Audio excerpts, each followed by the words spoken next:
नमस्कार दोस्तों, स्वागत है आपका स्टडी फॉर सिविल सर्विसेज में। उत्तर प्रदेश का कंप्लीट कॉम्प्रिहेंसिव करंट अफेयर है ये।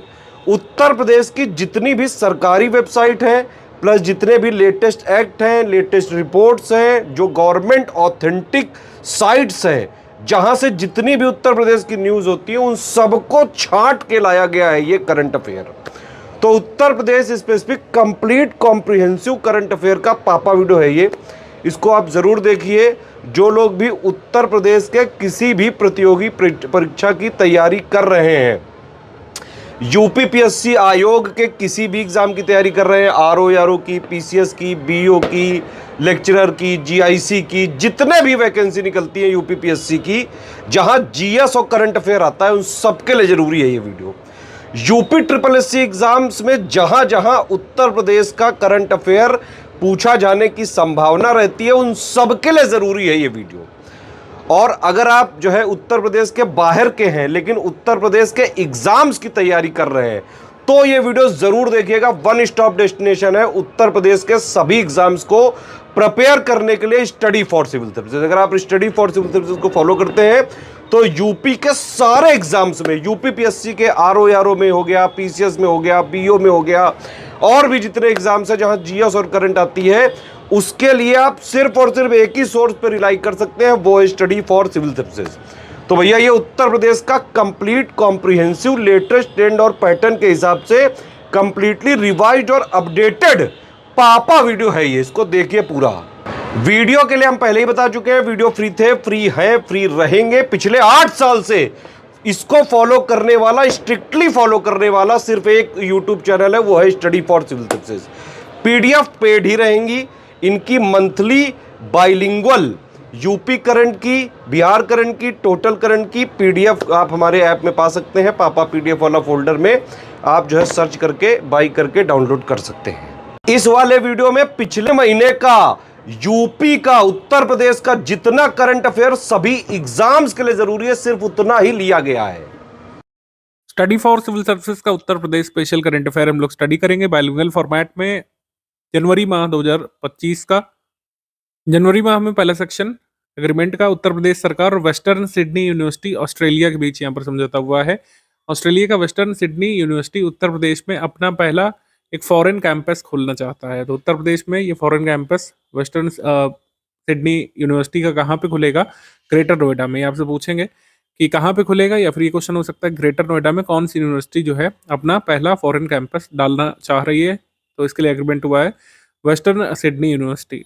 ये ध्यान रखिएगा, दो नाम इंपॉर्टेंट है, greater Noida, western Sydney university. आगे है awards and honours. Awards and honours में सबसे पहले उत्तर प्रदेश गौरव सम्मान बहुत महत्वपूर्ण है। 11-11 लाख रुपए की धनराशि इसमें मिलती है। इसमें इस बार 6 अवार्डीज हैं। कृष्णकांत शुक्ला ये वाराणसी से, भौतिक विज्ञानी, संगीतकार, कवि। हिमांशु गुप्ता उद्यमी और पर्यावरणविद, वृंदावन मथुरा से। मनीष वर्मा वैसे तो लखनऊ में जो है इनका मेन कारोबार अभी शुरू हुआ है, लेकिन शुरुआत इन्होंने कानपुर से की थी। तो वैसे कानपुर इनका कार्य क्षेत्र है, मतलब इनकी कर्म भूमि कानपुर है। लखनऊ में भी इनका कामकाज शुरू हो चुका है, होटल्स वगैरह का। मनीष वर्मा वैसे कहाँ को बिलोंग करते हैं ओरिजिनली? इलाहाबाद नैनी से। ठीक है, तो कानपुर या लखनऊ जो भी आपके ऑप्शन है उसके हिसाब से। फिर कृष्णा यादव ये महिला उद्यमी, ये क्रय उद्योग करती हैं, 7 करोड़ रुपए का इनका बिजनेस है। काफ़ी इंस्पायरिंग इनकी स्टोरी रही है, छपी है, आप पढ़ सकते हैं। लेकिन अभी यहाँ पर फैक्ट जो एग्जाम के लिए जरूरी है, कर्नल सुभाष देशवाल ये कृषि उद्यमी, एग्री एंटरप्रेन्योर। डॉक्टर जय सिंह ये केला उत्पादन, केले की आधुनिक तकनीक से इन्होंने केला उत्पादन शुरू किया है बहराइच में। जय सिंह। तो कृष्णकांत शुक्ला, हिमांशु गुप्ता, मनीष वर्मा, कृष्णा यादव, कर्नल सुभाष देशवाल और डॉक्टर जय सिंह, ये 6 अवार्डीज हैं उत्तर प्रदेश गौरव सम्मान 2025 के। बाल साहित्य सम्मान उत्तर प्रदेश हिंदी संस्थान के द्वारा जो अनाउंस किए गए, इसमें कई सारे कैटेगरीज हैं, जैसे सुभद्रा कुमारी चौहान बाल साहित्य सम्मान, ये डॉक्टर करुणा पांडे को लखनऊ से। सोहनलाल द्विवेदी बाल कविता सम्मान, डॉक्टर RP सारस्वत सहारनपुर से। अमृतलाल नगर बाल कथा सम्मान, डॉक्टर मोहम्मद अरशद खान शाहजहांपुर से। शिक्षार्थी बाल चित्रकला सम्मान, दिलीप शर्मा अलीगढ़ से। लल्ली प्रसाद पांडे बाल साहित्य पत्रकारिता सम्मान, नरेंद्र निर्मल गौतम बुद्ध नगर से। डॉक्टर राम कुमार वर्मा बाल नाटक सम्मान, बलराम अग्रवाल को। और कृष्ण विनायक फड़के बाल साहित्य समीक्षा सम्मान, देवी प्रसाद गौड़ को मथुरा से। जगपति चतुर्वेदी बाल विज्ञान लेखन सम्मान डॉक्टर दीपक कोहली को, और उमाकांत मालवीय युवा बाल साहित्य सम्मान अनिल कुमार निलय प्रतापगढ़ को। सो ये अवार्ड हो गए। फिर राष्ट्रीय पंचायत पुरस्कार में जो उत्तर प्रदेश की पंचायतों को पुरस्कार मिले हैं, इसको देख लेते हैं। जैसे special category award carbon neutral विशेष पंचायत पुरस्कार कैटेगरी में मिलक अमवती ग्राम पंचायत जो ब्लॉक दीदारी मुरादाबाद जिला में है, इसको मिला था। Special category award Deendayal Upadhyay panchayat sustainable development award child friendly panchayat की कैटेगरी में भारतौल पंचायत जिला बरेली सेकंड प्राइज मिला था। तो ये राष्ट्रीय पंचायत पुरस्कार देश भर की पंचायतों को दिए गए थे, उत्तर प्रदेश से संबंधित हम लोग देख रहे हैं। इसमें यूपी स्पेशल करंट अफेयर का ये वीडियो है। फिर राष्ट्रीय खेल पुरस्कार 2024 में उत्तर प्रदेश के जो अवार्डीज हैं इनको देख लेते हैं। मेजर ध्यानचंद खेल रत्न इस बार एक नहीं मल्टीपल अवार्डीज को दिया गया है। उत्तर प्रदेश से जो अवार्डी हैं ये है श्री प्रवीण कुमार। मेजर ध्यानचंद खेल रत्न मिला है पैरा एथलेटिक्स में। ये पूछ सकते हैं कि किस स्पोर्ट्स डिसिप्लिन से एसोसिएटेड है, पैरा एथलेटिक्स से संबंधित है ये। तो कहाँ को बिलोंग करते हैं, गौतम बुद्ध नगर उत्तर प्रदेश। देन खेल कूद में उत्कृष्ट प्रदर्शन के लिए अर्जुन पुरस्कार। अर्जुन पुरस्कार में श्री अभय सिंह को स्क्वैश में, ये बरेली से है। सुश्री अनु रानी को एथलेटिक्स मेरठ उत्तर प्रदेश से। सुश्री प्रीतिपाल पैरा एथलेटिक्स मेरठ उत्तर प्रदेश से। सिमरन शर्मा पैरा एथलेटिक्स गाजियाबाद से। वंतिका अग्रवाल शतरंज नोएडा से। अजीत सिंह पैरा एथलेटिक्स इटावा से। तो कितने अर्जुन पुरस्कार अवार्डीज हो गए, छह अवार्डीज उत्तर प्रदेश से। और जो मेजर ध्यानचंद खेल रत्न दिया गया था उसमें से एक अवार्डी उत्तर प्रदेश से है, प्रवीण कुमार। ठीक, आगे बढ़ते हैं पद्म पुरस्कार 2025। अब इसमें भी उत्तर प्रदेश के अवार्डीज कौन कौन है। उत्तर प्रदेश से अवार्डीज पद्म भूषण में श्री राम बहादुर राय साहित्य शिक्षा एवं पत्रकारिता के लिए ये उत्तर प्रदेश के अवार्डी हैं पद्म भूषण के। साध्वी रितंबरा सामाजिक कार्य के लिए उत्तर प्रदेश की अवार्डी हैं। और पद्मश्री में कुल मिलाकर 8 नाम उत्तर प्रदेश से हैं। श्री आशुतोष वर्मा, गणेश्वर शास्त्री द्रविड़, श्री हृदय नारायण दीक्षित और श्री नारायण भुलाई भाई मरणोपरांत इनको दिया गया है। सत्यपाल सिंह खेल, श्री श्याम बिहारी अग्रवाल कला, श्रीमती सोनिया नित्यानंद चिकित्सा, श्री सैयद ऐनुल हसन साहित्य शिक्षा। ठीक है, ये ध्यान रख सकते हैं। फिर इंग्लिश मीडियम में भी गिवन है, इंग्लिश मीडियम वाले इंग्लिश मीडियम में देख लीजिएगा। समिट कॉन्फ्रेंसेस में food and beverages F&B trade show Indus food इसको नाम दिया गया था। तो food and beverages show Indus food के नाम से ये गौतम बुद्ध नगर में हुआ था उत्तर प्रदेश में। इसको इनॉग्रेट किसने किया था, Shri Chirag Paswan union minister of food processing industries. और India exposition mart limited greater Noida Gautam Buddh Nagar में ये हुआ था। इंडस फूड को ऑर्गेनाइज किसने किया था, trade promotion council of India के द्वारा in collaboration with department of commerce. 55वीं विश्व आर्थिक मंच की बैठक जो हर साल होती है दावोस में स्विट्जरलैंड में, इस बार भी हुआ था। इस बार उत्तर प्रदेश से भी प्रतिनिधिमंडल गया था। 6 राज्यों से प्रतिनिधिमंडल यानी डेलीगेशन गया था, उसमें उत्तर प्रदेश भी शामिल है। भारत की तरफ से नेतृत्व किसका था, श्री अश्विनी वैष्णव जी का। इस बैठक में वैश्विक उद्यमियों से 20 लाख करोड़ रुपए की इन्वेस्टमेंट प्रपोजल्स या फिर इन्वेस्टमेंट MOUs जो है इसको सिक्योर करने में सफल रहे भारत के उद्यमी। महाराष्ट्र से सबसे ज्यादा यहाँ पे इन्वेस्टमेंट साइन किया गया है। ठीक है, इस बार थीम क्या थी, वर्ल्ड इकोनॉमिक फोरम की बैठक में collaboration for the intelligent age, collaboration for intelligent age. आगे उत्तर प्रदेश खादी महोत्सव। उत्तर प्रदेश खादी महोत्सव उत्तर प्रदेश खादी और ग्रामोद्योग बोर्ड द्वारा उत्तर प्रदेश खादी महोत्सव का आयोजन किया गया था लखनऊ में, इंदिरा गांधी प्रतिष्ठान में इसका आयोजन किया गया था। इसका उद्घाटन किसने किया पूछें, क्योंकि ये सब भी आजकल आता है। तो उद्घाटन किया गया था उत्तर प्रदेश चीफ मिनिस्टर योगी आदित्यनाथ जी के द्वारा। उत्तर प्रदेश गौरव सम्मान जो समारोह हुआ था इसमें कौन कौन लोग शामिल थे, इसमें मुख्यमंत्री जी शामिल थे योगी आदित्यनाथ जी, और इसमें उपराष्ट्रपति जी भी आए थे, ये भी ध्यान रखिएगा। जगदीप धनखड़ जी प्रेजेंट उपराष्ट्रपति जनवरी 2025 तक ये आए थे अवार्ड शो में। और आनंदीबेन पटेल भी थी गवर्नर ऑफ उत्तर प्रदेश, ये सब लोग मौजूद थे। अगर आपको दे दें कि PM मोदी जी ने अवार्ड दिया था यहाँ पर आकर के तो गलत हो जाएगा। ठीक है, या लोकसभा स्पीकर दे देंगे तो भी गलत हो जाएगा। उपराष्ट्रपति जी आए थे, मुख्यमंत्री मौजूद थी और गवर्नर ऑफ उत्तर प्रदेश भी मौजूद थी। इस महोत्सव का उद्घाटन योगी आदित्यनाथ जी ने किया था, ध्यान रखेंगे। बढ़ते हम लोग आगे। इंपॉर्टेंट डेट्स थी में 76वां उत्तर प्रदेश राज्य दिवस 24 जनवरी 2025 को मनाया गया था। ये 76वां था। इस बार जो थीम थी वो थी विकास और विरासत, प्रगति के पथ पर उत्तर प्रदेश। यानी कि development and heritage Uttar Pradesh on the path to progress, ये थीम थी और ये 76वां एडिशन था। मनाए जाने की शुरुआत कब हुई थी? 2017 से। 2017 में former governor of Uttar Pradesh Ram Naik ने अनाउंस किया था कि उत्तर प्रदेश दिवस हर साल 24 जनवरी को मनाया जाए। 76वां गणतंत्र दिवस, इसके बारे में बात करेंगे तो गणतंत्र दिवस के बारे में वैसे तो हम नेशनल इंटरनेशनल वाले सेक्शन में बात कर चुके हैं, लेकिन उत्तर प्रदेश की झांकी का विषय क्या था ये देख लेते हैं। उत्तर प्रदेश की झांकी का इस बार विषय था महाकुंभ 2025 स्वर्णिम भारत और विकास। इस झांकी को पीपुल्स चॉइस अवार्ड कैटेगरी में पहला स्थान दिया गया था। पीपुल्स चॉइस अवार्ड कैटेगरी में पहला स्थान दिया गया था। उत्तर प्रदेश की झांकी का थीम क्या था? महाकुंभ 2025 स्वर्णिम भारत, विरासत और विकास। स्पोर्ट्स में 8वीं एलीट पुरुष राष्ट्रीय मुक्केबाजी चैंपियनशिप, इसका आयोजन कहाँ पे किया गया था? बरेली में। बरेली में इन्वर्टिस यूनिवर्सिटी में इसका आयोजन किया गया था। रिजल्ट्स वगैरह ज़्यादा जरूरी नहीं है। स्कीम कैंपेन में विकसित पंचायत कर्मयोगी इनिशिएटिव जो कार्मिक लोक शिकायत और पेंशन मंत्रालय का है, इसमें जिन राज्यों को शामिल किया गया है उसमें उत्तर प्रदेश भी शामिल है। उत्तर प्रदेश, बिहार, गुजरात और आंध्र प्रदेश में पायलट तौर पर ये प्रोजेक्ट शुरू किया गया है, विकसित पंचायत कर्मयोगी इनिशिएटिव। पंचायत क्षेत्र के जो निर्वाचित प्रतिनिधि होते हैं, पंचायत के सदस्य वगैरह और जितने भी इलेक्टेड रिप्रेजेंटेटिव्स होते हैं वो, और साथ ही पंचायत के जो प्रशासनिक अधिकारी होते हैं जो राज्य सरकार द्वारा नियुक्त किए जाते हैं, जैसे पंचायत सचिव वगैरह, ठीक है, सहायक सचिव वगैरह, तो इनकी स्किल डेवलपमेंट करना है, ठीक है, स्किल डेवलपमेंट करना है, इनके ज्ञान को बढ़ाना है, जिस वजह से पीएराईस को सशक्त बनाया जा सके। यूपी एग्री स्कीम, ये वर्ल्ड बैंक समर्थित यूपी एग्री स्कीम है। यूपी एग्रीज का फुल फॉर्म है Uttar Pradesh agricultural growth and enterprise ecosystem strengthening project. इसमें वर्ल्ड बैंक की तरफ से लोन मिलेगा उत्तर प्रदेश को, $325 मिलियन का है करीब। इसका उद्देश्य किसानों की आय को बढ़ाना। और रैंक्स रिपोर्ट्स और इंडेक्स 2025 हम लोग देख लेते हैं। Logistics ease across different states, leads index आ चुका है लेटेस्ट वाला 2025 का, लेकिन इसको लीड्स 2024 की रिपोर्ट ही कहेंगे हम लोग। इसमें अचीवर स्टेट की कैटेगरी में बेसिकली जो लैंडलॉक्ड स्टेट का जो समूह बनाया गया है, क्योंकि इसमें लैंडलॉक्ड स्टेट्स, कोस्टल स्टेट्स, इस तरीके से समूह बना दिए गए हैं भारतीय राज्यों के और यूटीज के। तो भूमिबद्ध राज्य समूह में अचीवर स्टेट की कैटेगरी में उत्तर प्रदेश को रखा गया है, हरियाणा, तेलंगाना और उत्तराखंड के साथ।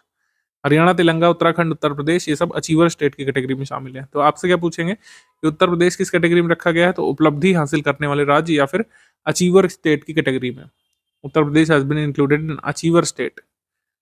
फिर वित्तीय स्वास्थ्य सूचकांक जो नीति आयोग का आया है, अरविंद पनगड़िया ने रिलीज किया था, 16वें वित्त आयोग के जो अध्यक्ष हैं। इसमें 5 प्रमुख उप सूचकांकों यानी कि 5 की सब इंडेसेस, ये कौन कौन से हैं? Quality of expenditure, revenue, mobilisation, physical prudence, debt index and debt sustainability.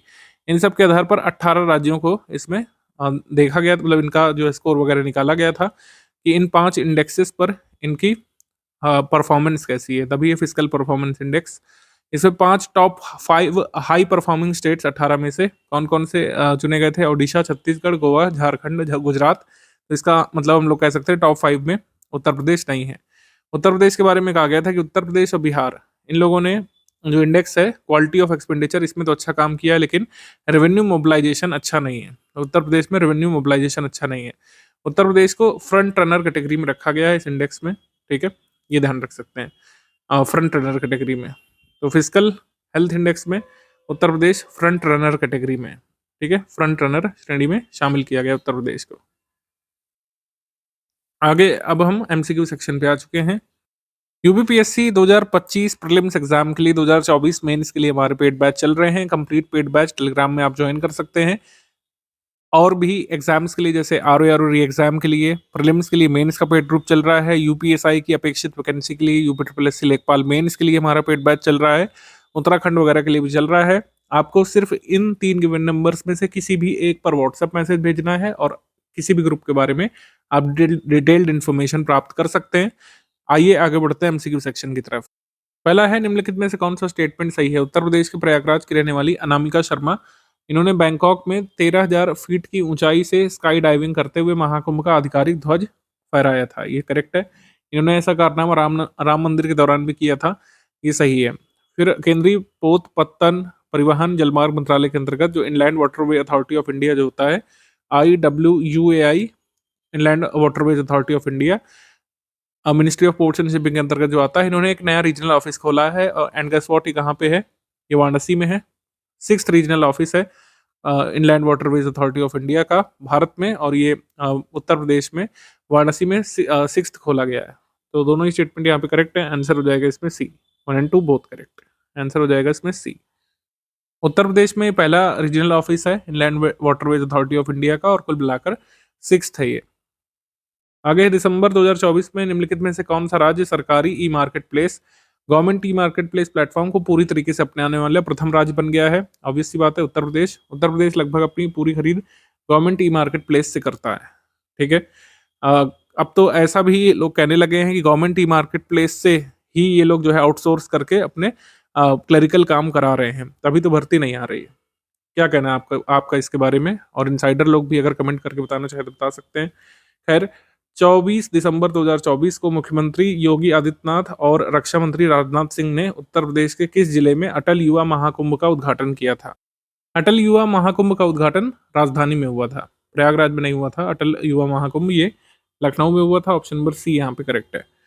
13 जनवरी 2025 को पूर्वी नौसेना कमान के वाइस एडमिरल समीर सक्सेना ने विशाखापट्टनम से कहां तक मोटरसाइकिल अभियान डेयर स्क्वायर को हरी झंडी दिखाई थी? तो मोटरसाइकिल एक्सपीडिशन डेयर स्क्वायर ये शुरू हुआ था विशाखापट्टनम से, और ये फाइनली कहाँ पे ये एंड हुआ था? अयोध्या में। मोटरसाइकिल अभियान ये एंड हुआ था अयोध्या में, उत्तर प्रदेश में। ऑप्शन नंबर बी यहाँ पे सही है। और इस अभियान का उद्देश्य नौसेना प्रमुख नौसेना प्रमुख का ये उद्देश्य था मानसिक स्वास्थ्य और सेहत के संदेश पर अमल करना। 12 जनवरी 2025 को उत्तर प्रदेश के मुख्यमंत्री जी ने किस जिले में बनने वाले नानाजी देशमुख पार्क का शिलान्यास किया था? नानाजी देशमुख पार्क बनेगा गोरखपुर में। नानाजी देशमुख पार्क बनेगा गोरखपुर में, और इसका निर्माण गोरखपुर नगर निगम द्वारा किया जाएगा। अब नानाजी देशमुख जो है इनका कह सकते हैं स्मारक यहाँ पे क्यों बनेगा? ठीक है, कुछ ना कुछ इनका गोरखपुर से संबंध रहा होगा, इसको देख लेते हैं हम लोग। इन्होंने सरस्वती शिशु मंदिर की स्थापना की थी, जो कि राष्ट्रीय स्वयंसेवक संघ आरएसएस का एजुकेशनल विंग कहलाता है। पहला सरस्वती शिशु मंदिर स्कूल जो है ये गोरखपुर में ही खुला था। ठीक है, ये ध्यान रख सकते हैं। पहला शिशु मंदिर स्कूल ये 1950 में, आज़ादी के तुरंत बाद, ये गोरखपुर में ही खुला था। इसी वजह से यहाँ पर इनका स्मारक बनेगा। तो नानाजी देशमुख जो है ये महाराष्ट्र के हैं। महाराष्ट्र में इनका जन्म हुआ था, हिंगोली जिला में काडोली ग्राम में, लेकिन इनका जो कर्म क्षेत्र रहा है ज़्यादातर उत्तर प्रदेश से संबंधित रहा है। इन्होंने अपना चुनाव भी बलरामपुर में जीता था पहला। India first rural university Chitrakoot Gramodaya Vishwavidyalaya की स्थापना भी करने का श्रेय जाता है नानाजी देशमुख को ही। Founder of India first rural university Chitrakoot Gramodaya Vishwavidyalaya. Birth place इनका काडोली गांव, हिंगोली जिला, महाराष्ट्र में। 15 जनवरी 2025 को विश्व का पहला 52 फुट लंबा, 52 फुट चौड़ा और 52 फुट ऊंचा महामृत्युंजय यंत्र उत्तर प्रदेश के किस शहर में स्थापित किया गया है? तो झूसी हवेली स्थित तपोवन आश्रम में स्थापित किया गया है, प्रयागराज में। ऑप्शन नंबर ए यहाँ पे सही है, प्रयागराज। कुंभ मेला 2025 में भारतीय रेलवे ने यात्री टिकट आरक्षण को डिजिटल बनाने के लिए वॉलंटियर्स को क्यूआर स्कैन से युक्त जैकेट प्रदान की है, ये करेक्ट है। और भक्तजन अनारक्षित टिकट प्रणाली, भक्तजन यूटीएस मोबाइल ऐप तक एक्सेस के लिए क्यूआर कोड को स्कैन कर सकते हैं। मतलब क्यूआर कोड जैसे इनके टी शर्ट पे लिखा रहेगा उसको स्कैन करेंगे तो unreserved ticketing system mobile app को एक्सेस कर पाएंगे और अनरिजर्व्ड टिकट अपनी बुक करा सकते हैं। तो ये सही है, हमारा आंसर इसमें हो जाएगा 1 and 2 only. 1 and 2 both correct यहाँ पे हो जाएगा। 1 and 2 बोथ, ये इस तरीके से लिख देंगे हम लोग। 1 and 2 बोथ, 1 और 2 दोनों ही। आगे है उत्तर प्रदेश में राष्ट्रीय स्वास्थ्य मिशन के तहत उत्तर प्रदेश में कितने डिलीवरी पॉइंट खोले जाएंगे? उत्तर प्रदेश में 250 करीब डिलीवरी पॉइंट खोले जाएंगे नेशनल हेल्थ मिशन के तहत। मैक्सिमम 25 सेंटर ये बदायूं में खोले जाएंगे और मिनिमम 3 सेंटर ही खोले जाएंगे मुरादाबाद में। कुल मिलाकर प्रदेश में 250 सेंटर्स या 250 डिलीवरी पॉइंट्स खोले जाएंगे। उत्तर प्रदेश सरकार द्वारा प्रयागराज महाकुंभ में तीर्थयात्रियों की जनसंख्या पर नजर रखने के लिए किन प्रणालियों का प्रयोग किया गया? अब प्रणालियां सक्सेसफुल हुई कि नहीं हुई ये सब देखने वाले प्रत्यक्षदर्शी बताएंगे। पहली बार ऐसा कुंभ में हुआ है कि कोई भी नहीं खोया है। 30 के आंकड़े सरकार बता रही है, लेकिन हो सकता है 30 भी ना हो। खैर, आर्टिफिशियल इंटेलिजेंस AI सक्षम कैमरे लगाए गए थे। रेडियो फ्रीक्वेंसी आइडेंटिफिकेशन बैंड लगाई गई थी, रिस्ट बैंड, ठीक है, RFID रिस्ट बैंड। अब ताजुब की बात मुझे लगती है कि ये सब बैंड कहाँ है? जो लाशें मिली हैं क्या उनके हाथों में ये RFID बैंड थी। फिर मोबाइल ऐप ट्रैकिंग, तो AI, radio frequency identification, mobile app trekking, 3 सुविधाओं का प्रयोग किया गया था कि लोग खोने ना पाएँ। तो हमारा आंसर क्या हो जाएगा इसमें? आंसर हो जाएगा डी, तीनों ही तकनीक का प्रयोग किया था उत्तर प्रदेश सरकार ने। अब कितनी सक्सेसफुल हुई या नहीं हुई, ये सब आप और हम लोग तो देख ही रहे हैं। जनवरी 2025 में प्रादेशिक सेना ने निम्नलिखित में से किस नदी के पुनरुद्धार और संरक्षण के लिए गंगा टास्क फोर्स के अंतर्गत एक नया सब टास्क फोर्स स्थापित किया है? तो टेरिटोरियल आर्मी ने गंगा टास्क फोर्स के अंतर्गत एक अपना सब टास्क फोर्स बनाया है for the revival and conservation of Gomti river. तो गोमती रिवर के लिए एक उप task force Ganga task force ने अपना बना लिया है। ऑफिशियल स्थापना समारोह इसका हुआ था 1 जनवरी 2025 को लखनऊ में। ठीक है, लखनऊ छावनी में इस सब टास्क फोर्स का कह सकते हैं उद्घाटन या एस्टैब्लिशमेंट सेरेमनी की गई थी। गोमती नदी का संरक्षण ये गंगा टास्क फोर्स अब करेगी। इसको national mission for clean Ganga के तहत एस्टैब्लिश किया गया है। जल शक्ति मंत्रालय का इनिशिएटिव है, ये ध्यान रखिएगा। आगे है हरित महाकुंभ के संदर्भ में निम्नलिखित में से कौन सा कथन सही है? हरित महाकुंभ का आयोजन 31 जनवरी 2025 को हुआ था प्रयागराज में, करेक्ट। शिक्षा संस्कृति उत्थान न्यास ने ज्ञान महाकुंभ के भाग के रूप में ये ग्रीन कुंभ का आयोजन किया था। ये जो ये न्यास है, शिक्षा संस्कृति उत्थान न्यास, इसमें प्रदेश के मुख्यमंत्री संरक्षक है। ठीक है, तो हमारा आंसर क्या हो जाएगा इसमें? सी, 1 and 2 बोथ करेक्ट। प्रयागराज नगर निगम ने शुद्ध वायु उपलब्ध कराने के लिए मियावाकी जो अर्बन प्लांटेशन मेथड होता है, अर्बन ग्रीनरी मेथड जो होता है, जापानी टेक्निक, इसका प्रयोग करना शुरू किया है, ये करेक्ट है। फिर है इस पहल में क्या होता है कि औद्योगिक अपशिष्ट के प्रबंधन में सहायता होती है, धूल गंदगी दुर्गंध को कम किया जाता है इसमें। और अर्बन एफोरेस्टेशन टेक्निक है बेसिकली ये मियावाकी मेथड। यूपीएससी इस पे कई बार पूछ चुका है सवाल। मियावाकी वन वायु और जल प्रदूषण को कम करने, मृदा अपरदन को रोकने, जैव विविधता को बढ़ाने में सहायक टेक्निक है। इसमें अर्बन एफोरेस्टेशन किया जाता है, अर्बन एफोरेस्टेशन, ये कीवर्ड भी ध्यान रखिएगा। अर्बन एफोरेस्टेशन ये होता है इसमें। तो जाहिर सी बात है कि जब अर्बन एफोरेस्टेशन होगा तो सॉइल इरोजन कम होगा, बायोडाइवर्सिटी बढ़ेगी, एयर और वाटर पोल्यूशन कम होगा। तो हमारा आंसर क्या हो जाएगा इसमें? D, all of the above correct. जनवरी 2025 में उत्तर प्रदेश सरकार ने निम्नलिखित में से किस शहर में एक सुपर स्पेशलिटी हॉस्पिटल खोलने का निर्णय लिया है? तो प्रयागराज में सुपर स्पेशलिटी हॉस्पिटल जो है खोला जाएगा। ऑप्शन नंबर ए यहाँ पर सही है, प्रयागराज। यह अस्पताल शहर का पहला ऐसा अस्पताल होगा जिसका संचालन जो है, मतलब जिसका वित्त पोषण शहरी विकास विभाग द्वारा किया जाएगा। आगे है हाल ही में राष्ट्रीय परिवार स्वास्थ्य सर्वेक्षण 6 NFHS 6 जो कंप्लीट हो चुका है। हालांकि इसके सारे आंकड़े नहीं आए। इसमें बताया गया है कि हर 4 में से एक व्यक्ति जो है उच्च ब्लड प्रेशर के खतरे में है उत्तर प्रदेश में। ये करेक्ट है। आपके परिवार में भी हो सकता है किसी न किसी को डिटेक्ट हुआ हो, और ये बात सच भी प्रतीत होती है। उत्तर प्रदेश में हर 4 में से एक व्यक्ति को BP की शिकायत है। आगे है प्रयागराज के महाकुंभ मेला क्षेत्र में मीडिया सेंटर में उत्तर प्रदेश के पहले डबल डेकर बस रेस्टोरेंट जिसका नाम पंपकिन रखा गया है, इसका उद्घाटन किया गया है। तो ये first double decker bus restaurant है इंडिया का, इसका नाम है पंपकिन, ये करेक्ट है। इसका उद्घाटन कहाँ पे किया गया है? महाकुंभ मेला क्षेत्र में, प्रयागराज में। तो आंसर इसमें हो जाएगा सी, 1 and 2 बोथ करेक्ट। जनवरी 2025 में उत्तर प्रदेश के मुख्यमंत्री योगी आदित्यनाथ जी ने निम्नलिखित में से कहां पर एक हाथी रेस्क्यू सेंटर का उद्घाटन किया है? हाथी rescue centre, elephant rescue centre, इसका उद्घाटन किया गया गोरखपुर में। ऑप्शन नंबर बी, गोरखपुर में हाथी रेस्क्यू सेंटर। कहाँ पे किया गया है? शहीद अशफाक उल्ला खान जो जू बना हुआ है वहां पे हाथी रेस्क्यू सेंटर का उद्घाटन किया गया है। उत्तर प्रदेश में 1 डिस्ट्रिक्ट 1 प्रोडक्ट की तर्ज पर 1 डिस्ट्रिक्ट 1 क्यूजीन को भी प्रमोट किया जाएगा। मतलब एक जिले में एक जो खाने की चीज है, इसको सरकार प्रमोट करेगी। उत्तर प्रदेश सीएम योगी आदित्यनाथ जी ने प्रसार भारती का FM चैनल कुंभवाणी जो है प्रयागराज में लॉन्च किया था। तो FM चैनल ये है 103.5 मेगाहर्ट्ज फ्रीक्वेंसी वाला कुंभवाणी, ये करेक्ट है। सोनभद्र को एनर्जी कैपिटल ऑफ इंडिया कहा जाता है क्योंकि कोल रिजर्व यहाँ पे, थर्मल प्लांट्स हैं, काफी सारे पावर प्लांट्स भी हैं। ठीक है, हमारा आंसर क्या हो जाएगा इसमें? इसमें करेक्ट पूछा है तो इसमें ऑल ऑफ द अबव होना चाहिए। यहाँ पर नन की जगह ऑल कर लीजिए।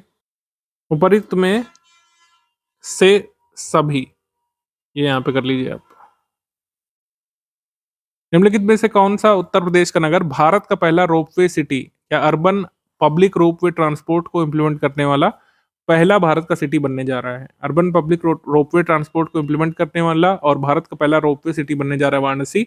इसमें मतलब ऐसी सुविधाएं बनाएंगे कि मेजर स्थानों तक आने जाने के लिए लोग रोपवे का यूज कर सकेंगे। निर्माणाधीन उत्तर प्रदेश का गंगा एक्सप्रेसवे कितने जिलों से गुजरने वाला है? तो गंगा एक्सप्रेसवे 12 जिलों से गुजरेगा। 594 किलोमीटर मीटर का इसका स्ट्रेच होगा। मेरठ को प्रयागराज से जोड़ेगा, यानी वेस्ट से ईस्ट को जोड़ने की योजना है। 12 जिलों से होकर गुजरेगा। ऑप्शन नंबर हमारा आंसर हो जाएगा डी इसमें। अपर गंगा कैनाल एक्सप्रेसवे के संबंध में कौन सा कथन करेक्ट है? उत्तर प्रदेश में 8700 करोड़ रुपए की लागत से अपर गंगा कैनाल एक्सप्रेसवे का निर्माण किया जाएगा, करेक्ट है। और ये एक्सप्रेसवे बुलंदशहर, नोएडा, गाजियाबाद, मेरठ, मुजफ्फरनगर यानी कुल 5 जिलों से होकर के गुजरेगा। ये एक्सप्रेसवे उत्तराखंड, उत्तर प्रदेश की सीमा के पहले बुलंदशहर के सनौता पुल से मुजफ्फरपुर स्थित पुरकाजी तक गंगा नहर के किनारे से चलेगा। मतलब गंगा कैनाल जो है उसके अलोंग साइड ये एक्सप्रेसवे चलेगा, ठीक है। पहले 3 स्टेटमेंट सही है, फिर लिखा है कि ये 6 लेन का एक्सप्रेसवे होगा, ये गलत है। ये 8 लेन का एक्सप्रेसवे होगा। इसकी लंबाई 147.8 किलोमीटर है, जबकि यहाँ पर 174 दिया है। तो फोर्थ स्टेटमेंट यहाँ पर रॉन्ग हो गया। हमारा आंसर हो जाएगा 1, 2 एंड 3 करेक्ट। 1, 2 एंड 3 आंसर हो जाएगा इसमें डी। डी यहाँ पे सही है। प्रयागराज महाकुंभ में आने वाले श्रद्धालुओं की सुविधा के लिए जनवरी 2025 में एआई आधारित कुंभ सहायक चैटबॉट लॉन्च कर दिया गया है। तो कुंभ सहायक चैटबॉट को पीएम मोदी जी ने लॉन्च किया था। और ये कितने भाषाओं में कम्युनिकेट करने में सक्षम है कुंभ सहायक? 11 भाषाओं में, 11 लैंग्वेजेस में। दिसंबर 2024 में केंद्र सरकार ने राष्ट्रीय स्वच्छ गंगा मिशन के अंतर्गत उत्तर प्रदेश के चंदौली और माणिकपुर के लिए कितने करोड़ रुपए की प्रोजेक्ट अप्रूव कर दिया है? 272 करोड़ रुपए से यहाँ पर कुछ ट्रीटमेंट प्लांट्स बनेंगे जिससे गंगा पोल्यूशन को रोका जा सके।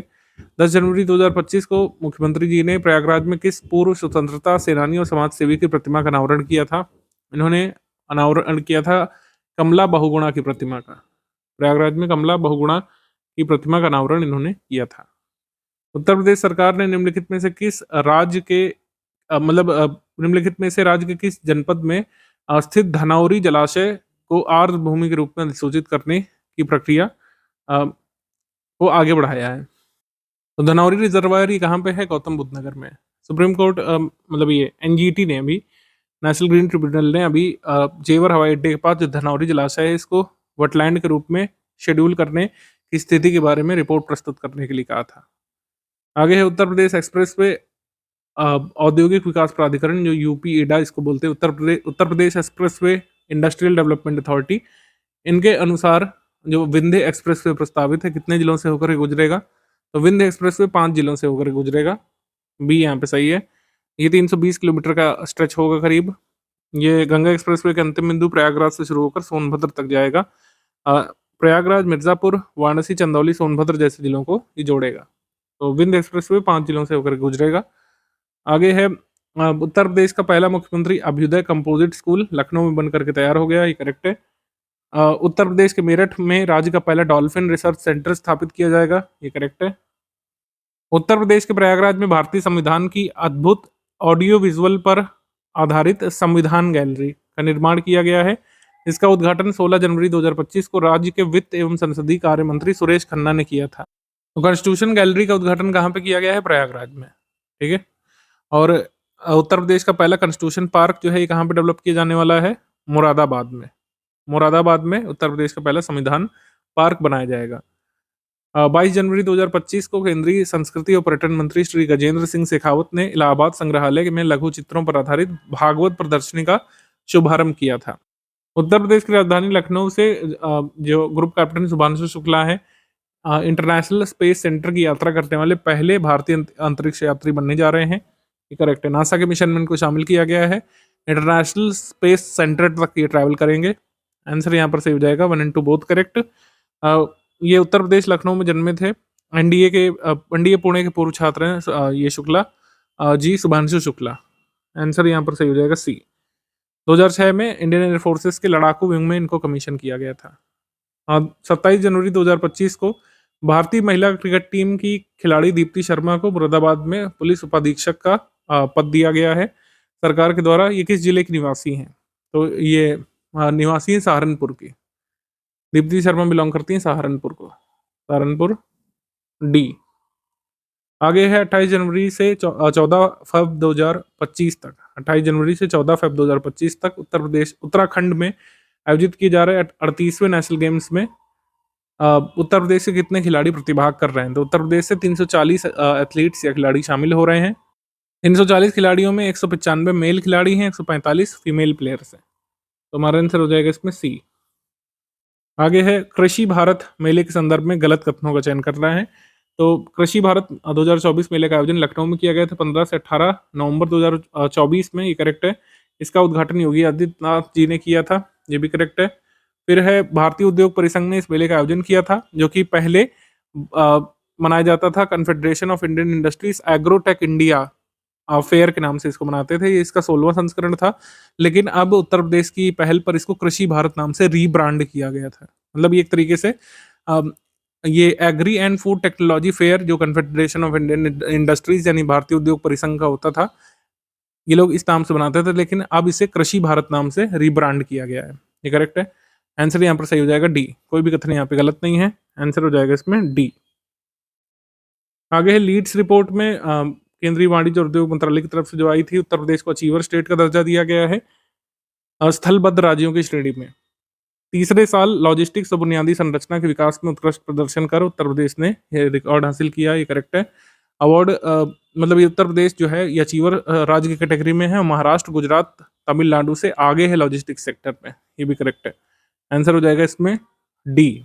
उपरोक्त सभी कथन यहाँ पे सही हैं।